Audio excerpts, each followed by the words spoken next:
जी। अस्सलाम वालेकुम। क्या हाल है बेटा जी आप सब लोगों का? आई होप आप सब लोग ठीक होंगे। अच्छा जी, तो आज का हमारा जो टॉपिक है वो हमारा पहला लॉन्ग क्वेश्चन हम इंशाल्लाह आज यूनिट नंबर 1 का करेंगे। सवाल ये कर रहा है कि डिफाइन इमर्जिंग टेक्नोलॉजी। इसकी डेफिनेशन पहले हम कर चुके थे लेकिन आज इसको फिर दोबारा देखेंगे। Define emerging technology. और आपको पता है कि यूनिट नंबर 1 का नाम ही, टॉपिक ही यही है, टाइटल ही यही है, ठीक है ना। Discuss 3 real world examples. आपने बहुत सारी अभी तक हमने देखी हैं, तो उनमें से कोई सी 3 जो है वो इसमें आपने डिस्कस करनी है, ठीक है। तो पहले तो हमने इमर्जिंग टेक्नोलॉजी को डिफाइन करना है, ठीक है, कि होती क्या है। तो यूनिट नंबर 1 का स्टार्ट ही, फर्स्ट पेज ही जो है इमर्जिंग टेक्नोलॉजी, जो कि टाइटल है ये, वहीं से बात हमारी स्टार्ट होगी इंशाल्लाह। तो ये आप देख लें कि यूनिट नंबर 1 का जो टाइटल है वो हमारे सामने है, इमर्जिंग टेक्नोलॉजीज, ठीक है। तो इसमें ये पेज नंबर जो 1 है बुक का, इसी से हम इसकी डेफिनेशन निकालेंगे। इमर्जिंग टेक्नोलॉजी होती क्या है, सवाल के अंदर उसने पूछा है कि डिफाइन इमर्जिंग टेक्नोलॉजी, ठीक है। So the term emerging technology is generally use to describe, ये वो टर्मिनोलॉजी है, वो इस्तेलाह है जो इस्तेमाल होती है नई चीजों के लिए, ठीक है। Use to describe a new technology, कुछ नई चीज, कुछ नया टेक्निकल चेंज, ठीक है ना। It may also refer to the advancement. अच्छा, जरूरी नहीं कि कुछ हर वक्त नया ही आए, कुछ पहले से मौजूद चीज के अंदर कुछ नई इनोवेशन, कुछ नया एडवांसमेंट, जो पैरामीटर डाला जाता है, कुछ नई चीज ऐड की जाती है जिसको वैल्यू एडिशन भी कहते हैं, उसको भी हम इमर्जिंग टेक्नोलॉजी ही कहेंगे।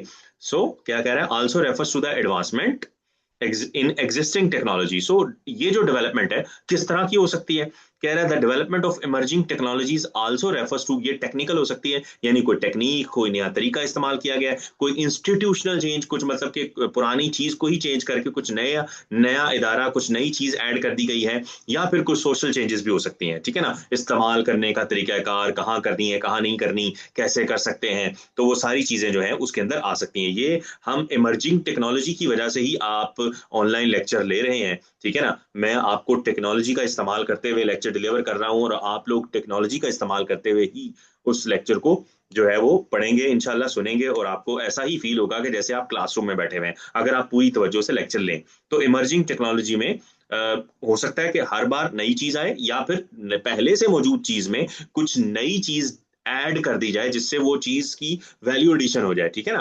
तो टेक्निकल चेंज हो सकता है, इंस्टीट्यूशनल चेंज हो सकता है, और सोशल चेंज हो सकता है। अब important characteristics of emerging technology. अब चूंकि हम ये लॉन्ग क्वेश्चन कर रहे हैं, तो लॉन्ग क्वेश्चन आपको पता है थोड़ा लंबा होता है, लेंथी होता है, तो ये सारा आपको लिखना पड़ेगा इसके अंदर। अब इंपॉर्टेंट कैरेक्टरिस्टिक्स, क्वालिटीज को कहते हैं कैरेक्टरिस्टिक्स को, ठीक है ना। क्या होती हैं एक इमर्जिंग टेक्नोलॉजी? इनोवेशन, कुछ नया होता है इसके अंदर, ठीक है। इनोवेशन का मतलब है कुछ नया। फास्ट ग्रोथ, और ये तेजी से फैलता है, अगर वो इतनी अच्छी चीज है, वो चीज नई है और अच्छी है, वो तेजी से फैलेगी, हर लोग, तमाम लोग उसको यूज करेंगे।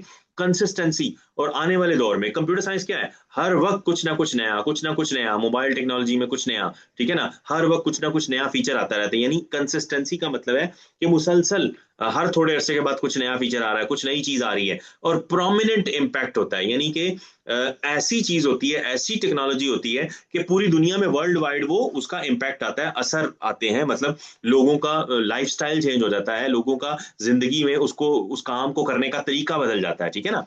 सो emerging technologies have created new opportunities, और उससे नए रास्ते, नए बिजनेसेस निकलते हैं, नए चैलेंजेस भी आ जाते हैं, सिक्योरिटी के हवाले से भी प्रॉब्लम आ सकती है, related to copyrights, patents and licensing वगैरह वगैरह, ये मसले भी आ जाते हैं अपनी जगह पे, ठीक है ना। तो कॉपीराइट्स का तो आपको पता ही है, पेटेंट भी उसी से रिलेटेड चीज है, और लाइसेंसिंग वगैरह भी ऐसी मामलात होते हैं, डॉक्यूमेंटेशन होती है कि आपके काम को कोई चोरी ना कर पाए। तो उस हवाले से इसको डिटेल में अगले चैप्टर्स में डिस्कस किया गया है, तो वहां हम उसको देखेंगे।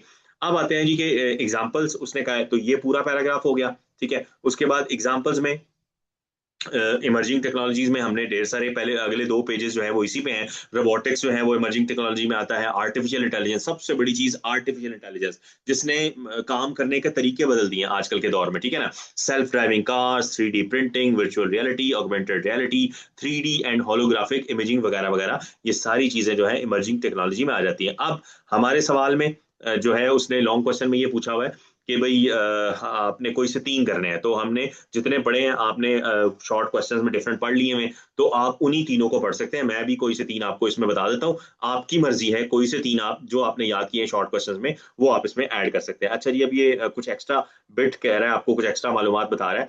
कह रहा है interdisciplinary studies involve the combination of two or more disciplines into one activity. Interdisciplinary कहते हैं दरमियानी, दरमियाना वाला मामला, यानी कि दो डिफरेंट ब्रांचेस हैं साइंस की, ठीक है। तो रोबोटिक्स के बारे में ये जो वर्ड लिखा हुआ है ना इंटरडिसिप्लिनरी ब्रांच, ही हमने पहले एक शॉर्ट क्वेश्चन किया है उसके अंदर ये पढ़ा था।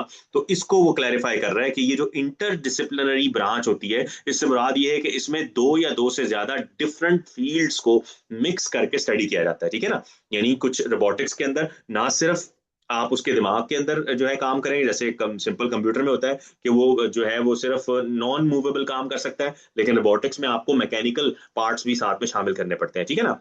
अच्छा जी, तो पहले नंबर पे तुम्हारे सामने रोबोटिक्स ही आ रहा है, कोई सी तीन एग्जांपल्स आपने करनी है। तो रोबोटिक्स के ऊपर चूंकि हमने शॉर्ट क्वेश्चन किया है तो इसको डिस्कस कर लेते हैं जी। कह रहा है robotics is an interdisciplinary branch of computer science, ठीक है। कंप्यूटर साइंस की ये इंटरडिसिप्लिनरी ब्रांच है, जिसके अंदर आप कंप्यूटर साइंस भी पढ़ते हैं और मैकेनिकल इंजीनियरिंग भी पढ़ते हैं। That involves the design, manufacture, operation and use of robots. उन उसके अंदर हम डिजाइन करते हैं, उन दोनों चीजों को मिक्स करके बनाते हैं, उसके काम देखते हैं। तो उसके अंदर हम रोबोटिक्स जो है कहीं ना कहीं जाके इन दोनों फील्ड्स का इस्तेमाल करते हुए रोबोट्स क्रिएट कर लेते हैं, बना लेते हैं, ठीक है। The goal of robotics is to create intelligent machine. मकसद क्या है उसका कि बहुत सारे काम ऐसे होते हैं जो इंसान अपने दिमाग का इस्तेमाल करते हुए खुद से कर लेता है। तो मकसद यही है कि हम एक ऐसी मशीन बनाएं कि जिसके अंदर उसको खुद ही पता चल जाए कि सामने कोई दीवार आ रही है, या अगर ऑटोमेटिक कार बना रहे हैं तो उसको पता चल जाए कि जी हर्डल है, कितनी स्पीड से मैं जा सकता हूँ, आगे पीछे दाएं बाएं की मूवमेंट के हिसाब से वो काम करे, ठीक है। That can assist human in a various ways. यानी मकसद रोबोटिक्स साइंस का क्या है, रोबोटिक्स की दुनिया का, कि इसके अंदर आपको मशीन में थोड़ी सी सेंस डाल दी जाए, ठीक है, ताकि वो इंसानों की तरह बिहेव करे, ना कि एबनॉर्मल बिहेव करे। सो रोबोट्स आर मोस्टली यूज आजकल कहाँ इस्तेमाल हो रहे हैं, मैन्युफैक्चरिंग इंडस्ट्री में इस्तेमाल हो रहे हैं, मेडिकल की फील्ड में इस्तेमाल हो रहे हैं, और उसके अलावा जो है वो एग्रीकल्चर में, मिलिट्री यानी आर्मी वाले, और एंटरटेनमेंट में भी हम एआई का बहुत ज्यादा इस्तेमाल देख रहे हैं। बेसिकली रोबोटिक्स एआई को ही कहते हैं, एआई का ही दूसरा नाम है, लेकिन एआई को अलहदा से भी डिस्कस किया गया है, ठीक है।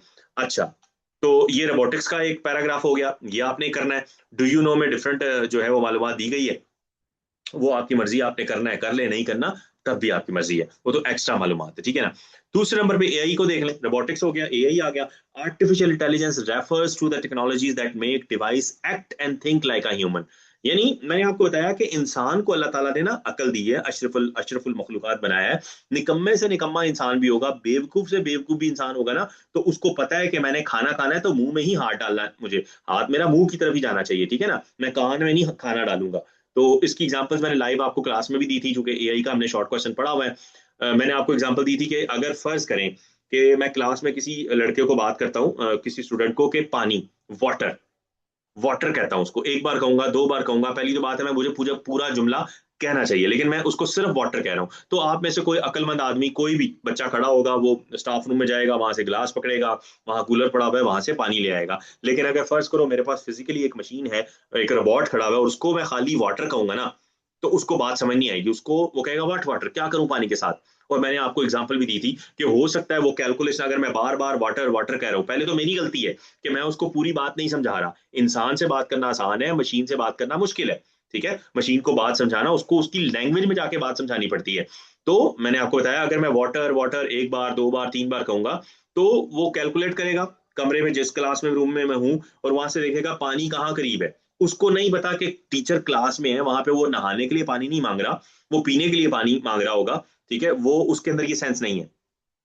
तो वो कैलकुलेट करेगा अपने मैथ के हिसाब से, अपने प्रोग्रामिंग के एतबार से, तो देखेगा करीब तरीन पानी, अगर करीब तरीन उसको जो है वो वॉशरूम मिल गया, बाथरूम मिल गया, तो वो वहां से पानी ले आएगा लोटे में मेरे लिए, ठीक है ना, which is not good, which is not required.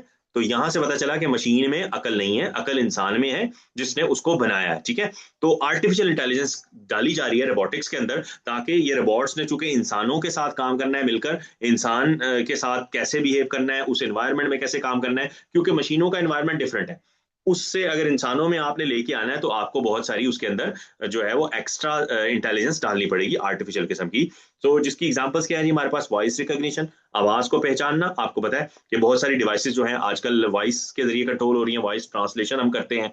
उसके अलावा decision making are the features of human intelligence that artificial intelligence में पोसेस। यानी आर्टिफिशियल इंटेलिजेंस में ये डालने की कोशिश की जा रही है कि वो आवाज को समझे कि किसकी, क्योंकि हर इंसान की आवाज डिफरेंट है, हर आवाज की एक पिच होती है, उसको रिकॉग्नाइज करे कि कब मैंने जो है डिवाइस खोलनी है या दरवाजा खोलना है। अगर वो मशीन डिवाइस के जो है वो दरवाजे के साथ लगी हुई है, डोर के साथ लगी हुई है, तो किसकी आवाज पे दरवाजा खोलना है, किसकी आवाज पे दरवाजा नहीं खोलना। इसके अलावा डिसीजन मेकिंग, देखो इंसान होते हुए आप लोग साइकिल चलाते हैं, आप में से बहुत सारे लोग बाइक चलाते होंगे, तो आप देखते हैं कि बाइक चलाते हुए, गाड़ी चलाते हुए, साइकिल चलाते हुए हमें जो है कभी सड़क या गली जो है वो तंग आ जाती है, कहीं पे खुली होती है और कहीं पे बहुत सारी चीजें होती है सामने। तो हमने डिसाइड करना होता है कि क्या मैं इतने से रास्ते में से मेरी बाइक या गाड़ी या साइकिल गुजर जाएगी या नहीं गुजरेगी। तो जगह जगह हमें डिसाइड करना पड़ता है, हमें डिसीजन लेना पड़ता है। तो मशीन में भी ये हम इंटेलिजेंस डालने की कोशिश कर रहे हैं कि वो भी जो है अकलमंदाना फैसले करे, वो देखे कि क्या मेरी जो बॉडी है, जो स्ट्रक्चर है, वो इस जगह में से गुजर सकता है, नहीं गुजर सकता। गाड़ी के अगर अंदर हमने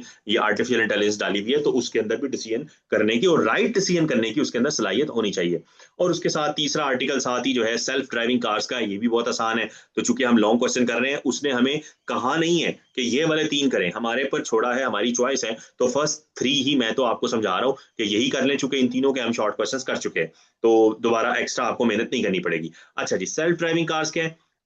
एक सिंपल, एक ऐसी कार है जो रोबोट के जरिए, एआई के जरिए कंट्रोल की जाती है। So a self driving cars also known as robotic cars that is capable of sensing its environment। उसके अंदर हमने ये सलाहियत डाली है कि वो अपने इर्द गिर्द जो है कितनी गाड़ियां हैं, कितने फासले पर हैं, कितनी स्पीड पर हैं, आगे क्या स्पीड ब्रेकर आ रहा है, हर्डल आ रहा है, नहीं आ रहा, तो उस एतबार से खुद ब खुद उसको कंट्रोल करे। ठीक है ना? मूविंग सेफली विद लिटिल और नो ह्यूमन इनपुट, यानी खुद ब खुद वो डिसाइड करे और गाड़ी जो है मंजिल मंसूद तक, मंजिल मकसूद तक खुद ब खुद पहुंच जाए। ठीक है? मैंने आपको बताया था इसी चीज का इस्तेमाल एरोप्लेन्स में किया जाता है।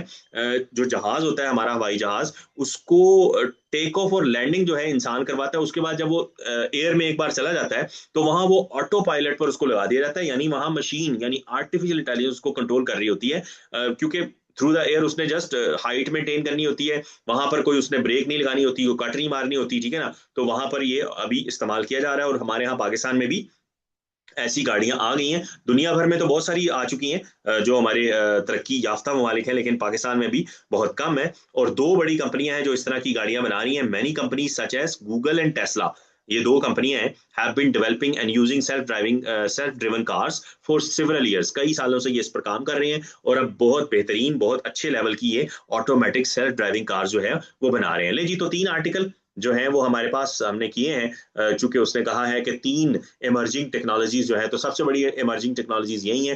रोबोटिक्स, रोबोटिक्स में एआई इस्तेमाल हो रही है, एआई को अलहदा से भी डिस्कस किया गया है, और सेल्फ ड्रिवन कार्स जो है वो भी हमने पढ़ ली है। तो तीन है, आप चाहे तो 3D प्रिंटिंग, आपके आप देख सकते हैं, वर्चुअल रियलिटी, ऑगमेंटेड रियलिटी, इसको भी हमने डिटेल में पढ़ा है, तो ये भी आप कर सकते हैं। होलोग्राफिक इमेजिंग आपकी मर्जी है, कंप्यूटर पोर्ट्स तक, ये 10 उसने इमर्जिंग टेक्नोलॉजीज का जिक्र किया है। इनमें से कोई सी तीन हमारे क्वेश्चन में उसने पूछा था, तो मैंने फर्स्ट थ्री जो है वो आपको करवा दी है, क्योंकि फर्स्ट थ्री हमने शॉर्ट क्वेश्चन में पढ़ ली है। तो आज हमने अपना पहला लॉन्ग क्वेश्चन यूनिट नंबर 1 का डिस्कस किया है, जिसका नाम था डिफाइन जो है वो emerging technology and discuss any three जो है वो इमर्जिंग टेक्नोलॉजीज के बारे में उसने पूछा था।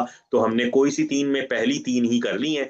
नंबर 1 पे किया है रोबोटिक्स, नंबर 2 पे आर्टिफिशियल इंटेलिजेंस, और नंबर 3 पे सेल्फ ड्राइविंग कार्स। ठीक है? आई होप आज का लेक्चर आप लोगों को समझ आया होगा। अगर किसी बच्चे को कोई सवाल हो तो वो मैसेज करके पूछ सकता है। ठीक है जी, थैंक यू वेरी मच। अल्लाह हाफिज, अपना बहुत ख्याल रखिएगा। Thank you very much.